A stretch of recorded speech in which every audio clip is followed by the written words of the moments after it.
Hi, this is Zibby Owens, and you're listening to Totally Booked with Zibby, formerly Moms Don't Have Time to Read Books. In my daily show, I interview today's latest best-selling, buzziest, or underrated authors and story creators whose work I think is worth your time. As a bookstore owner, publisher, author, and obviously podcaster, I get a comprehensive look at everything that's coming out and spend my time curating the best books so you don't have to. Stay in the know, get insider insights, and connect with guests like I do every single day. For more information, go to zibbymedia.com and follow me on Instagram at Zibby Owens. Sarah Harman is the author of All the Other Mothers Hate Me. Sarah is a recovering journalist living in London. As a broadcaster, she has over a decade of experience reporting on major breaking news stories around the globe, most recently as a foreign correspondent for NBC News, reporting for Today, Nightly News, and MSNBC. Her debut novel, All the Other Mothers Hate Me, won the Lucy Cavendish Prize for Fiction in 2023. Welcome, Sarah. Thanks so much for coming on Totally Booked with Zibby to talk about All the Other Mothers Hate Me. Congratulations. Oh, thank you for having me. The title is so perfect, and one of the chapters in the scene, you explain why all the other mothers hate her. Why don't you jump in and explain both the reason for your title and what your whole book is really about?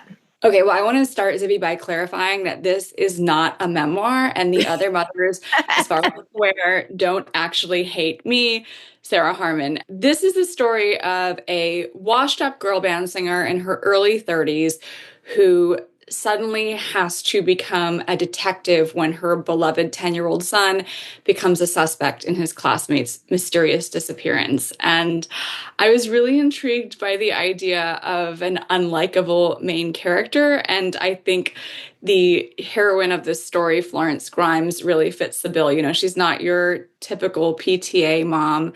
She's not even maybe necessarily a good mom. And I think one of the things I wanted to grapple with in the story was like, can you be a bad person and still be a good mom? I think the jury's still out.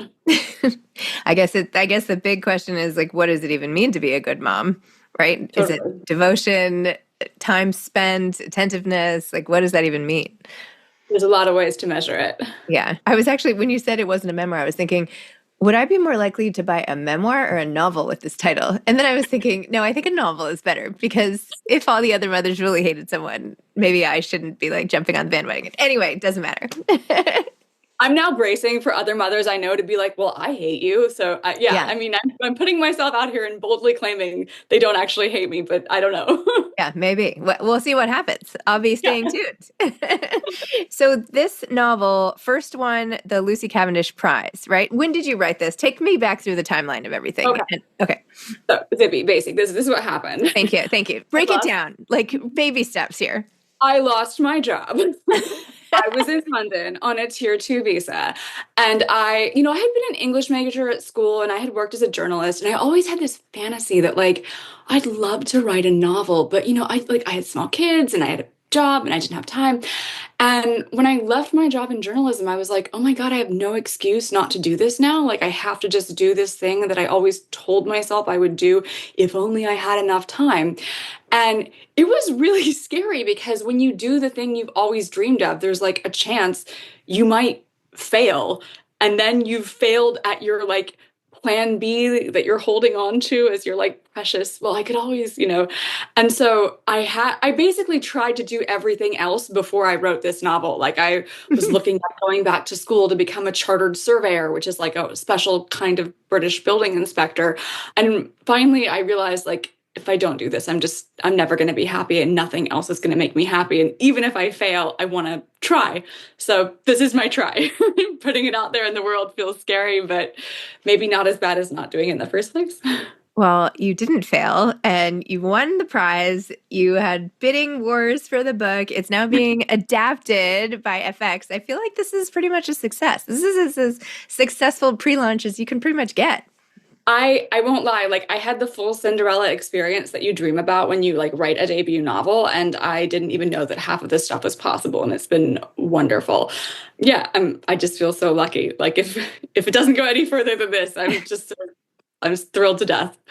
By contrast, FYI, I wrote my first novel after business school and it did not sell. And that was my plan B. And I was like, oh, okay, now what? But that's how I felt after I left my job. Like that was my first plan to like be a globe-trotting journalist. And when that didn't work out, I was also like, oh God, like now what? And I think it's a feeling also that I tried to bring into the book of, I think a lot of women go through that.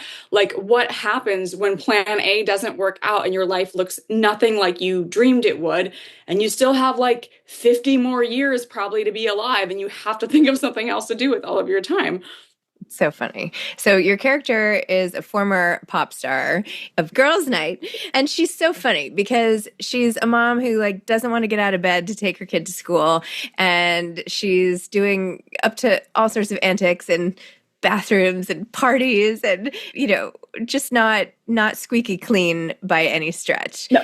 And yet you showcase her mama bear instincts early on when we find out, and I feel like it's not giving anything away since it's like, I don't know, page 60 or something, but when a child goes missing from the school and all the parents like congregate outside and she is just like, I'm not waiting to find out if my son Dylan is okay. I'm going in, which by the way, I loved. My kid's school did have a lockdown thing and I heard about it and I was like, oh, I'm going and I'm going to barge in and like, I don't care. Anyway, it ended up being fine. But everybody knows those instincts, right? Where you're just like, yeah, you want to tell me to stay away from my kid? I don't think so. Yeah. I think the instinct thing that you said is just exactly the right word. Like it is just instinct. And whether you think it's like love or evolutionary biology, like I think it's something that certainly all parents can relate to. But I think anyone who like, it doesn't even have to be a parent relationship, like the person that you love the most in the world and would do anything for, when you look at, and the question at the heart of the story is like, how far would you really go for the person you love? Like, what rules are you willing to break to protect them and to make sure that they're okay? And, no spoilers, but like the protagonist of this story goes pretty far. And I think readers might have some thoughts about how far she goes. But it's funny in talking to other mothers, so many of them have said, I would do the same. Like, I don't approve of what she did, but I understand the impulse because she goes a lot further than just storming into the school. Yes, that was just the beginning. The beginning of, yes, because as you write, so in such a funny, like subversive way, it's, when you find a journal and like all these clues just keep coming and like, what do you do with this information and how do you find your way through, especially when like you're hungover and you're young and, because your character's 31, right? I mean, this is not like I'm 48. Oh my God, I couldn't even remember, right? And like, being a young mom versus like a more seasoned mom, like you forget how young 31 is. So young. You're like a baby. And yet you have all of this responsibility dumped in your lap. Like it's a lot to navigate. Like your brain has basically just stopped growing yourself. Absolutely. And I think, I think that allows us, I hope, to like give the protagonist some grace because she is, I mean, certainly she's younger than me, but I look back now at the things that I was doing in my 20s and think like, oh, yikes, like that's no good. And I think having to juggle those responsibilities, like whether you're a young mom, an older mom, more of an auntie type, like people have a lot going on in their lives. Like life is a lot. And this character is definitely going through it, grappling with her responsibilities and also her own desires and how to meet her own needs while still being a mom. Right. To which there is no answer. That is a question, the ever unanswerable question.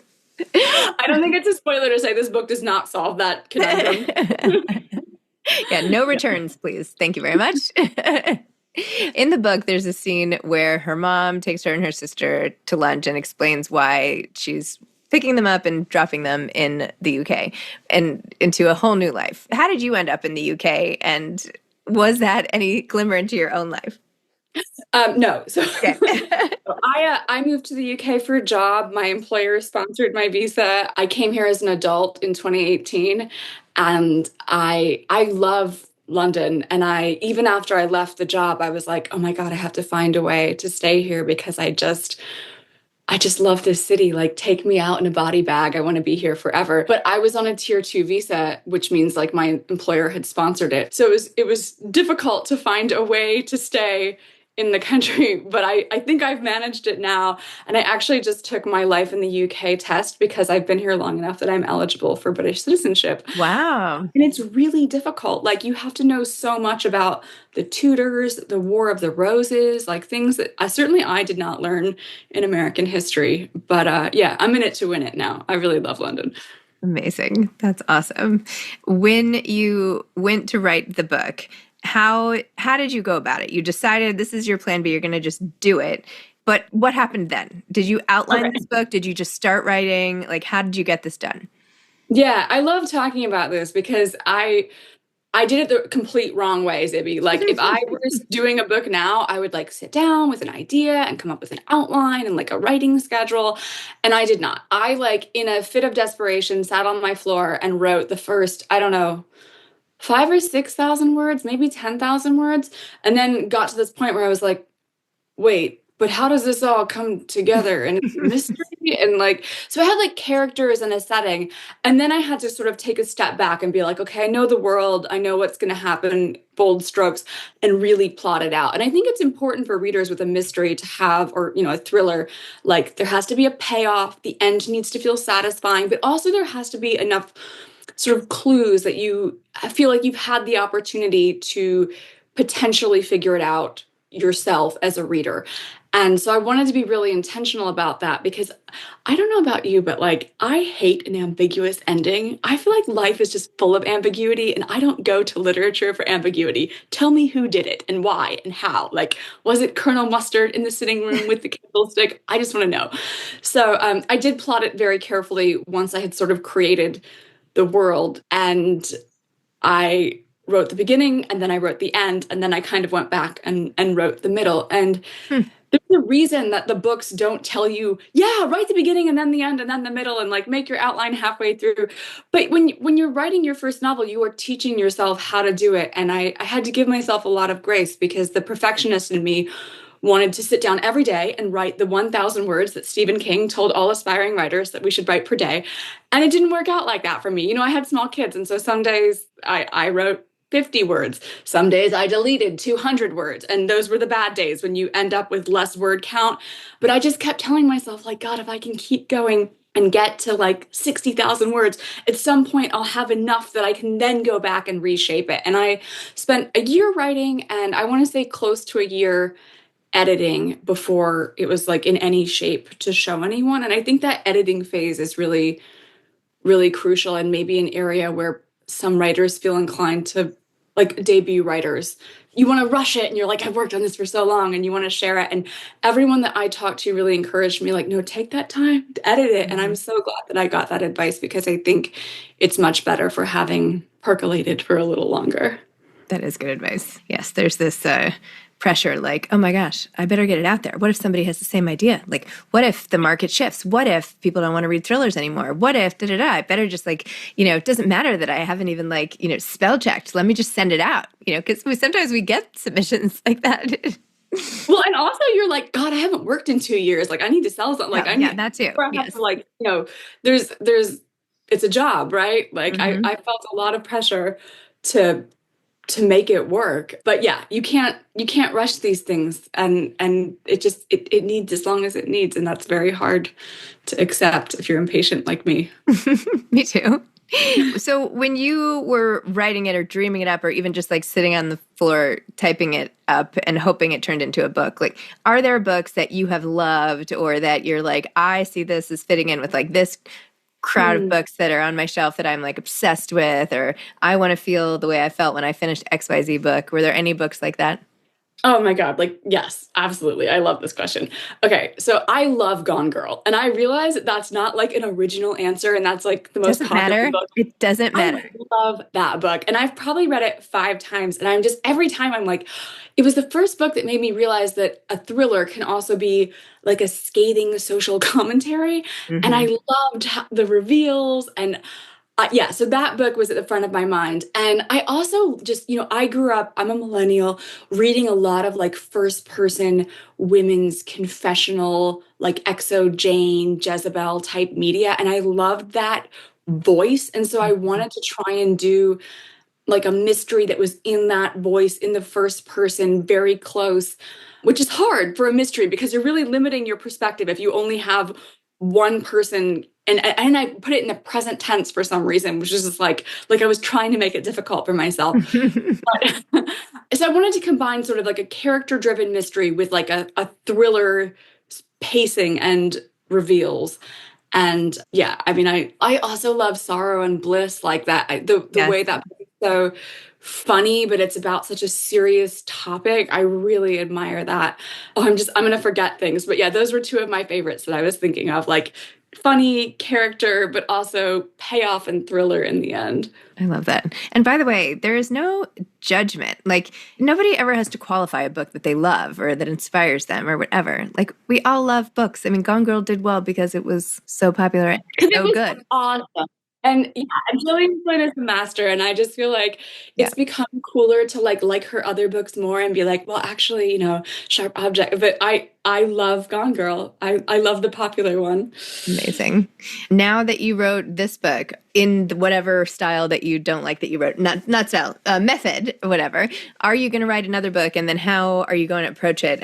Or are you going to trust your method and just try it again this way? Yeah, it's so interesting because I've been working on the screen adaptation for FX. So I wrote the pilot, and that's such a formal structure that you have to be very disciplined, and also there's a lot more people involved, right? So it's like, here's the outline, here's how we're going to approach this scene, here are the list of scenes.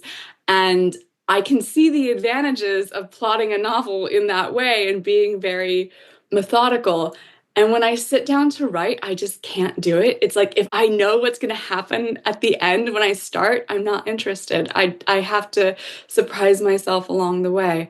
So I do think there is a place for planning, but for me, those first like 10,000 words where you're just like having fun and it could still be, the best thing you've ever written. It's just so exciting, and I like having that element of the unconscious coming out to surprise you. So I love that. yeah, I have not taken my own advice to answer your question. Still winging it. Okay, not to name any names or be too specific, but are there any moms who have done things that you're just like, oh, no, not acceptable. I can't believe she did that. Like, anything in the back of your head? I mean, I don't want to out anyone that Okay. But I think anyone who is in a mom's or a parent's WhatsApp group for their kids' school has seen some examples of behavior that are probably not people operating in their finest moments. And I think there's something about modern parenthood that brings that out. There's an anxiety that I think, I'm in my late 30s now. My life is not as comfortable as my parents' lives were. And I don't expect that my kids will have greater security than I've had unless I'm able to somehow help them. And I think there's sort of an undercurrent of that running through the culture where there is this real anxiety that like things aren't getting better for most people. And if you want your kids to be okay, you have to do a lot more than you used to. Like when I was growing up in the 90s, we just like watched Nickelodeon all the time. Like I don't remember doing a lot of enriching activities. My kids are in like piano, chess, like, it's just a different time. And I think that feeling that like I have to compete with my sharp elbows or else my kid's not going to be okay is something that a lot of parents can relate to, and also something that, yeah, is a theme of the book. Love it. Oh my gosh, amazing. Okay, so what advice do you have? Well, you've already given lots of advice, but aspiring debut authors, aside from taking your time, which I completely agree with, and really editing it to make it as good as you possibly can, what else? Okay, I have to take a step back and be like, someone who's written one book should not be handing out advice left and right, and probably I've given enough advice. But I will say this, which I wish I was able to hold more closely to my heart, which is don't compare yourself to other people. Like, don't go on Instagram and look at what other people are doing. Delete Instagram. Like, just don't compare yourself. And that's advice for writing and for life. And I think it's so hard when you're starting out, you have to sort of compare yourself because you're like, well, what's even possible? Like, what's out there as a path, and who could I sort of aspire to be? But it really will kill your joy like faster than anything. So delete Instagram. And if you have to be on it, like, don't compare yourself to what people are doing on there. It's not real life. That's probably my best advice. On the other hand, I like your Instagram account, so there you go. I'm going to tell my publisher you said that. Okay, thank you. Thank you. Well, Sarah, I'm really excited for you. I'm excited because the book is so fun and awesome and raises so many issues, but also that it shows that you can just do what you've always wanted to do and that sometimes it works out. And you know what? That's the inspiration that a lot of people need. Like, it can work out. There is the Cinderella story, as you said. And the point is, if you're having fun and writing what you love, good things can happen. If it could happen to me, it could happen to you. So just keep going. Finish your draft. You can do it. Well, I will be cheering along. I can't wait to watch it when it comes out on FX, and excited to see what you write next and all the rest. So congratulations. Thank you, Zibby. This was so fun. I really enjoyed it. Thank you. Okay, me too. All right. Thank you, Sarah. Okay, bye-bye. Thank you for listening to Totally Booked with Zibby, formerly Moms Don't Have Time to Read Books. If you loved the show, tell a friend, leave a review, follow me on Instagram at Zibby Owens, and spread the word. Thanks so much. Oh, and buy the books.